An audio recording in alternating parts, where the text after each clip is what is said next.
আসসালামু আলাইকুম প্রিয় দর্শক, আশা করি সবাই ভালো আছেন।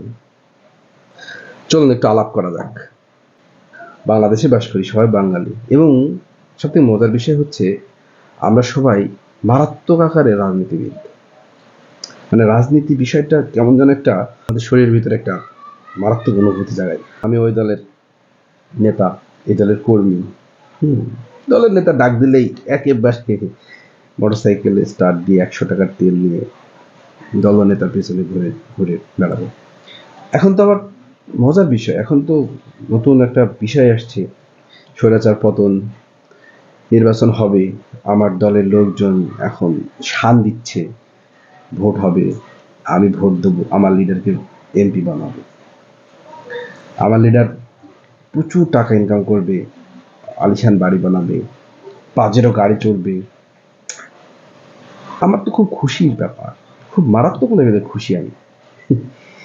দেশে এখন নতুন করে ফের নির্বাচন হবে। একটা স্বৈরাচার সরকার ছিল, সেই সরকার পালিয়ে গেছে। আসলে কি মজার বিষয় জানেন, সরকার আসবে, সরকার যাবে, পালাবে, আমরা যেমন অধম, অধমই থেকে যাবো। আর একটু এক্সপ্লেন করি, ব্যাখ্যা করি। আসলে ভয় পাওয়ার কিছু নেই, রাজনীতি নিয়ে সবার আলোচনা করা উচিত। তো প্রথম কথা হচ্ছে যে আমরা জানি যে 5 তারিখে আমাদের দেশের যে সরকার ছিল, বিশেষ করে আওয়ামী লীগ সরকার, আমাদের প্রাক্তন প্রাইম মিনিস্টার শেখ হাসিনা, উনি দেশ থেকে চলে গেছেন, বা ছাত্র জনতার অভ্যুত্থানের কারণে ওনাকে দেশ ছেড়ে চলে যেতে হয়েছে। ভালো কথা, উনি ভালো ছিল না। তো মজার বিষয় দেখেন, আওয়ামী লীগ একটা বৃহত্তর দল, খুবই বড় একটা দল, তার সাথে প্রশাসন ছিল, এবং আমরা যতটুকু জানি যে প্রশাসনকে তারা নিজেদের মতো করে সাজিয়ে রেখেছিল। এটা যারা আওয়ামী লীগ করে, যারা আওয়ামী লীগের কর্মী, তারাও জানে, সবাই জানে। এটা একদম প্রকাশ্য ধ্রুব সত্য কথা, এই সত্য কথার কোনো মাপ নাই। প্রশাসনিক যে কাঠামো ছিল সেগুলো টোটালি এই পলিটিক্যাল দলের হাতে ছিল। সমস্ত কিছু হাতে থাকা সত্ত্বেও সাধারণ মানুষ বা সাধারণ ছাত্রর যে বিদ্রোহ, এই বিদ্রোহ ঠেকাতে না পেরে তাকে বাংলাদেশ থেকে বিদায় নিতে হচ্ছে। তার প্রধান কারণ কি জানেন? প্রধান কারণ হচ্ছে যে তার কোনো নেতাকর্মী ছিল না। খুব অল্প সংখ্যক নেতাকর্মী যারা এই দুর্নীতির সাথে যুক্ত ছিল। যে বৃহৎ সংখ্যা নেতাকর্মী আওয়ামী লীগের ছিল, তারা আসলে ওই সময় বা এই 2 টার্ম নির্বাচনের সময় থেকে তাদেরকে বয়কট করা শুরু করছে। যাদের ভিতরে ন্যূনতম বোধ ছিল, তারা সবাই চিন্তা করছিল যে সরকার স্বৈরাচার হয়ে যাচ্ছে, আমরা আসলে এই সরকারকে সাপোর্ট দিতে পারবো না। কিন্তু মুখে বলতে পারছিল না যে আমি আসলে রাজনীতি করি না, আমি আওয়ামী লীগের লোক না, কিন্তু অভ্যন্তরের ভিতরে ক্ষয়ে ক্ষয়ে যাচ্ছিল এই ভালো মানুষগুলো, এই ন্যাচারাল মানুষগুলো, এই দলের ভালোবাসার মানুষগুলো ভিতরে থেকে ক্ষয়ে ক্ষয়ে যাচ্ছিল। এরা আসলে এই যে স্বৈরাচারের আচরণের সাথে নিজেদেরকে মেলাতে পারছিল না। কিন্তু কোন একটা কারণবশত তারা কখনোই বলতে পারেনি যে আমরা রাজনীতি করি না, আমরা আওয়ামী লীগ থেকে সরে আসছি। এটা বলাটাও একটা তাদের জন্য মারাত্মক ঝুঁকি ছিল। ফলে কি হইলো? ফলে যখন এইরকম একটা ক্রাইসিস মুহূর্ত তৈরি হইলো বাংলাদেশে, তখন আওয়ামী লীগের যারা নিবেদিত প্রাণ কর্মী, যারা এই ফ্যাসিবাদের বিরুদ্ধে অবস্থান করছিল, যারা এটাকে মেনে নিতে পারছিল না, তারা একটা প্ল্যাটফর্ম পাইলো যে আমরা এখন এই দলের সাথে যাব না।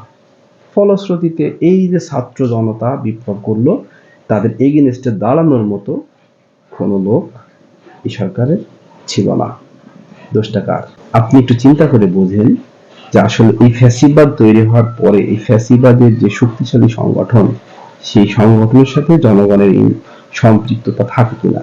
তার দলেরই 70%, আই হোপ আওয়ামী লীগের 70% লোক এই স্বৈরাচারের বিরুদ্ধে ছিল। তারা কখনোই আপনি ডাকলেও আসবে না।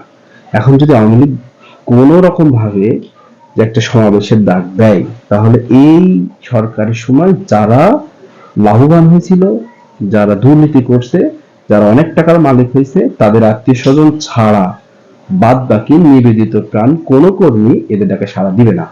আপনি দেখে নেন। কারণ একটা দলের সব নেতাকর্মী খারাপ না। যদি খারাপ হইতো তাহলে আওয়ামী লীগের একটা সাস্টেনেবল যে ভোট ছিল, যে সমর্থক ছিল, তারাও তাদের বিরুদ্ধে দাঁড়াতে পারে, এখনো দাঁড়াতে পারে, কিন্তু দাঁড়াবে না, কারণ জানে ওই সরকার ফ্যাসিজম তৈরি করছে, তাদের সরকার এই ধরনের অন্যায় করছে। এই মানুষগুলো এই অন্যায়ের প্রতিবাদের কারণেই আজকে আওয়ামী লীগের পাশে নাই।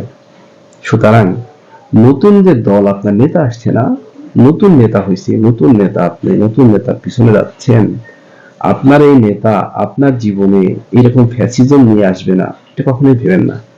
বাংলাদেশে যে পরিস্থিতি, তাতে বাংলাদেশকে পরিবর্তন করতে হলে আমাদের সিস্টেমকে পরিবর্তন করতে হবে। এমন সিস্টেমে আসতে হবে, এই সিস্টেমে মানে এই স্বৈরাচার তৈরির কোনো পথ যেন তৈরি না হয়। ধন্যবাদ আলোচনা শোনার জন্য। ভালো থাকবেন সবাই। আল্লাহ হাফেজ।